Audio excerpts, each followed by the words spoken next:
বগুড়ার শাহজাহানপুর উপজেলার ৯ মাইল এলাকা থেকে রাস্তার পাশ থেকে কিন্তু এক নবজাতককে উদ্ধার করা হয়েছে এবং উদ্ধার করে তাকে বগুড়ার শহীদ জিয়াউর রহমান মেডিকেল কলেজ হাসপাতালে ভর্তি করেছে পুলিশ। এবং নবজাতকটি এখন বগুড়ার শহীদ জিয়াউর রহমান মেডিকেল কলেজ হাসপাতালের শিশু ওয়ার্ডে কিন্তু ভর্তি রয়েছে।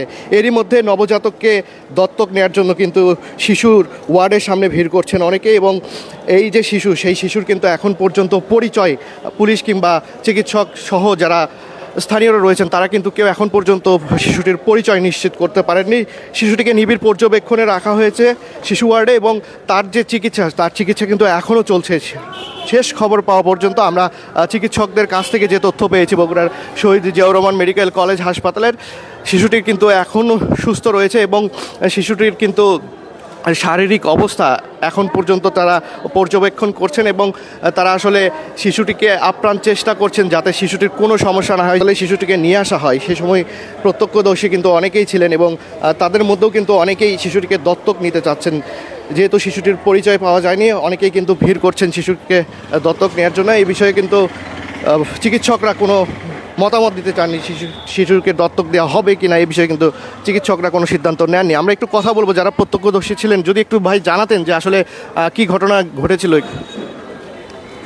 আসলে তখন মধ্যরাতে ধরা চলে 11:30টার দিকে দুইটা ভাই একটা নবজাতক শিশুকে নিয়ে জিয়াউর রহমান মেডিকেল কলেজের জরুরি বিভাগে এখানে আসে। আমি আমার একটা ব্যক্তিগত কাজে এখানে ছিলাম। তারা আসার পরে আমরা তাকে জিজ্ঞাসা করলে তাদের মুখে যেটা শুনতে পাই সেটা হচ্ছে 9 মাইল থেকে 10 মাইলের মাঝামাঝি স্থানটাতে তারা মেইন রোডের পাশে ঘাসের উপরে তাকে কাপড় দিয়ে মোড়ানো অবস্থায় পাওয়ার পরে তারা তাৎক্ষণিকভাবে জরুরি বিভাগে নিয়ে এসে এখানে তাৎক্ষণিকভাবে ট্রিটমেন্ট করে প্রশাসনের মাধ্যমে আসলে হসপিটাল প্রশাসনকে তারা হস্তান্তরিত করার পরে আজকে সকালে ফেসবুক পোস্ট করার মাধ্যমে আমার এক চাচ্চু তাকে নেওয়ার আগ্রহ প্রকাশ করে। তারই প্রেক্ষিতে আমরা দেখতে আসছিলাম যে আসলেও কী অবস্থায় আছে।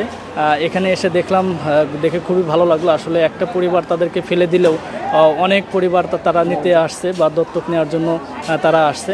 তো এখনও হসপিটাল প্রশাসন কাউকেই এটা হস্তান্তর করেনি। তারা যাচাই বাছাই করে তারপরে হয়তো কাউকে হসপিটালে এখানে হস্তান্তর। এখন শিশুটা কোথায় আছে? এখন শিশু ওয়ার্ডে আছে, 5 তলায় শিশু ওয়ার্ডে আছে। মানে আপনারা কি ডিরেক্ট একটু বলতেন যে আপনারা কি দত্তক নিতে চাচ্ছেন? জি, দত্তক নেওয়ার জন্য আমার ফেসবুক পোস্টের মাধ্যমে আমার খুবই পরিচিত এক চাচু তিনি নিতে চাচ্ছিল। তার অনুরোধের প্রেক্ষিতেই আমার আজকে আবার এখানে আসে। কর্তৃপক্ষ দেয় আর কি, যদি কর্তৃপক্ষ দেয় তাহলে নিবে। একটু যদি বলতেন। আমরা আজকে আসলাম জিয়া মেডিকেলে যদি যে শিশুটি নেওয়ার জন্য, যদি হাসপাতাল কর্তৃপক্ষ আমাদেরকে দেয় তাহলে আমরা শিশুটার দত্তক নেওয়ার জন্য আমাদের লোক আছে, আমরা তাদের হাতে দেবো, যদি কর্তৃপক্ষ আমাদের কাছে দেয় আর কি। কর্তৃপক্ষের সাথে আপনাদের কি কথা? কর্তৃপক্ষের সাথে কথা হয়েছে, কিন্তু কর্তৃপক্ষ এখন পর্যন্ত কাউকে কোনো কিছু দেয়নি এবং তারা যদি দেয় তাহলে তারা যোগাযোগ করবে আর কি, এই কথাটা বলা হয়েছে।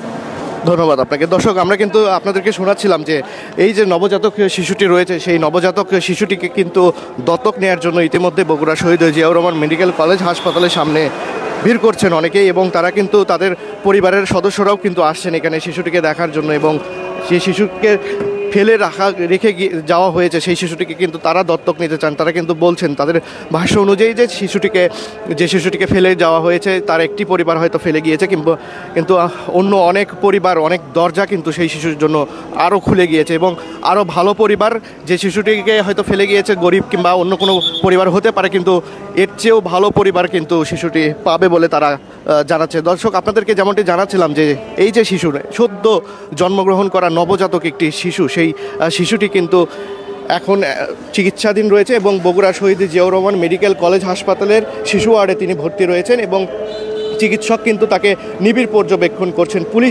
আমরা পুলিশের সাথেও কথা বলেছি। পুলিশ কিন্তু বগুড়ার শাহজাহানপুর থানা পুলিশ এই বিষয়টি কিন্তু নিশ্চিত করেছেন এবং এই যে পুলিশ ফাঁড়ি রয়েছে, মেডিকেল পুলিশ ফাঁড়ি, সেই মেডিকেল পুলিশ ফাঁড়ির যারা পুলিশ কর্মকর্তারা রয়েছেন তারাও কিন্তু নিবিড় পর্যবেক্ষণ করছেন, সবসময় কিন্তু শিশুটির খোঁজ খবর রাখছেন এবং সাংবাদিকদেরও তারা অনুরোধ করেছেন যে শিশুটির যেন খোঁজ খবর রাখা হয় এবং এই শিশুটির যেন একটি ভালো চিকিৎসা কিংবা উন্নত চিকিৎসা যেন কোনো সমস্যার সম্মুখীন না হয়।